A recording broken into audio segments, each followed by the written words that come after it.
مولا علی کہتے ہیں میں گھر گیا تو فاطمہ نے مسکرا کے بولو تو صحیح ذرا، فاطمہ نے مسکرا کے سلام کر دیا. کہتے ہیں میں نے کہا فاطمہ بڑی بھوک لگی ہے سیدہ، بڑی بھوک لگی ہے. تو کہتے ہیں نبی کی بیٹی نے میری طرف دیکھا، اندر چلی گئی. میں نے کہا پیاس پانی لے کے آئی. میں نے کہا اور دیکھیں افلاس، یہ نہیں کھانے میں، گھر میں کھانا نہیں تھا تو ایسا نہیں کہا ایک دم کچھ بھی نہیں ہے، پہلے پانی تھا تو دے دیا. کیا بات ہے. یعنی آپ کے گھر میں کوئی مہمان آئے کچھ بھی نہ ہونا تو میرے والد کہتے تھے پانی پیش. تو پیش کیا کیا؟ مولا علی کہتے ہیں میں نے پیاس نہیں لگی، بھوک لگی ہے. کہتے ہیں وہ اندر چلی گئی. میں نے 3 بار آواز دی فاطمہ کھانا کھانا کھانا. کہتے ہیں تیسری بار میرا لہجہ تھوڑا سخت ہوا، فاطمہ کھانا نہیں لائی آپ؟ کہتے ہیں میں اندر گیا تھا تو رونے کی آواز آئی. میں نے دیکھا تو دونوں عالم کے مالک مختار کی بیٹی رو رہی ہے. میں نے کیا ہوا فاطمہ؟ آپ نے کھانا نہیں دیا، رو رہی ہیں. کہنے لگی افسوس کر رہی ہوں میرے شوہر کو کھانا نہیں دے پا رہا. کہا کیوں؟ کہا جب آپ گھر سے گئے تھے کئی دن کا فاقہ تھا، آج بھی کئی دن ہو گئے. اللہ اللہ آپ کے بچے بھوکے بیٹھے. اللہ. مولا علی کہتے ہیں میں نے کہا فاطمہ آپ نے مجھے بتایا کیوں نہیں؟ کہتے تو انہوں نے کہا ابا نے کہا تھا علی کے پاس جو نہ ہو وہ مت مانگنا. تو مولا علی کہتے ہیں میں بیٹھ کے رونے لگا، میرے پاس کچھ نہیں تھا. پھر حضور کی بیٹی روئی تو میں نے کہا کیا ہوا سیدہ؟ کہنے لگی آپ چلے گئے تھے ابا کے گھر میں 16 دن سے چولہا نہیں چلا.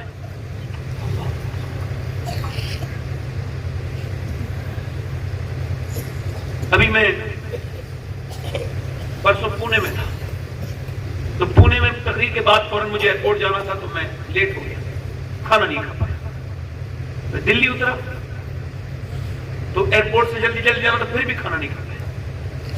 جلدی جلدی گھر پہنچا، پھر ایک تقریر مجھے کرنی تھی، وہ میں نے تقریر بھی بھوکی کری. پھر اس کے بعد مجھ پہ جب 24 گھنٹے گزرے تو مجھ پہ بڑی تکلیف ہوئی، بڑی تیز بھوک لگی. میں بیان تو کرتا تھا بھوک، مگر مجھے پھر احساس ہوا کہ بھوک ہوتی کیا ہے.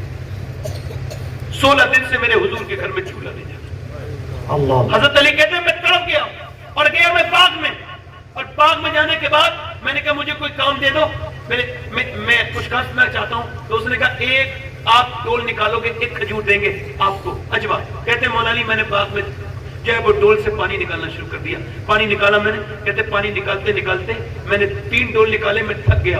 آپ اور آپ کا باپ، آپ کا بھائی، آپ کا چچا کوئی مزدوری کرتا ہو تو اس کا نام بتانے میں افسوس مت کرنا، اسے پہچاننے میں برا مت ماننا، شرم مت کرنا کہ میرا باپ مزدوری کرتا ہے. میں اس محفل میں بیٹھ کے کہہ رہا ہوں میں جس علی کی اولاد ہوں، میرا باپ مزدوری کرتا تھا اور میرا باپ گھاس کھود کے مدینے میں بیچتا تھا. میں کیوں شرماؤں؟ وہ شرمائے جس کے باپ نے حرام کا کھلایا ہو، جس کے باپ نے حلال کا کھلایا ہو نہ شرمائے. شرمائے وہ جس کا باپ نے حرام کا کھلایا ہو. اللہ اکبر. مولا علی کہتے ہیں 17 کھجوریں ملی، 17 ڈول نکالی. میں بھوکا تھا مگر چھوئی تک نہیں کھجور حضور کی بارگاہ میں لے گیا. سرکار نے دیکھ کے فرمایا علی آ گئے تم؟ جی حضور. آپ کی بیوی بھوکی ہے، فاطمہ، حسن حسین بھی بھوکے، مجھے خبر ہے، تو یہ بتاؤ آپ ان کے لیے نہیں لے کے گئے؟ مولا علی کہتے ہیں میں نے آنکھوں میں آنسو لا کے عرض کی حضور حسن سے زیادہ، حسین سے زیادہ اور فاطمہ سے زیادہ علی آپ سے محبت کرتا ہے، آپ سے محبت کرتا ہے. حضور نے دونوں ہاتھ اٹھائے اور دعا کی اے اللہ میں اپنے علی سے راضی ہوں، تو بھی اس سے راضی ہو جا. حضور پھر اپنی بیٹی کے گھر گئے. کہتے ہیں مولا علی میرے حسن کو اٹھایا، اتنا بھوکا تھا میرا حسن کہ حضور اسے اٹھا کے کھجور دیتے تھے نا گٹی نکال کے تو میرا حسن رونے لگا. میرا حسین میں نے اپنی آنکھوں سے دیکھا ہے، فہیم بھائی نے بھی دیکھا ہے کہ مدینے میں 5 لاکھ لوگوں کو افطار کراتے ہیں میرے حضور ایک ساتھ. جو بھی مدینے گیا ہوگا رمضان میں اس نے دیکھا ہوگا میرے حضور ایک ساتھ کراتے ہیں. پوری کائنات حضور کا کھاتی ہے. میرے پیغمبر جب بھوکے ہوتے تھے اللہ فرماتا تھا محبوب آپ تو بس کہو میرے محبوب میں سارے پہاڑوں کو عرب کے سونا بنا دوں گا. میرے محبوب کہو میرے پیغمبر. اللہ کے رسول نماز پڑھ رہے ہیں بیٹھ کے، کھڑے ہو کے نہیں پڑھ رہے. صحابہ نے عرض کی حضور ہم نے آپ کو کبھی بیٹھ کے نماز پڑھتے نہیں دیکھا، آج آپ بیٹھ کے نماز کیوں پڑھتے ہیں؟ فرماتے ہیں میں نے 5 دن سے کچھ کھایا نہیں، مجھ سے کھڑا نہیں ہوا جاتا. اللہ فرماتا ہے میرے محبوب، او میرے محبوب آپ کہو میں ابھی اور پہاڑ کو سونا بنا دوں گا محبوب. اور بوری کا لباس پہننے والے میرے محبوب آپ کہو نا میرے محبوب. میرے آغاز کرتے نہیں میرے رب میری امت بڑی کمزور ہوگی، میری امت میں غریب ہوں گے، انہیں کیسے ملے گا؟ میں ان کے لیے یہ کر رہا ہوں. اما عائشہ فرماتی ہے کہ جب حضور کو فاقہ ہوتا تھا، جب پیٹ میں پتھر باندھتے تھے تو دونوں ہاتھ اٹھا کے دعا کرتے تھے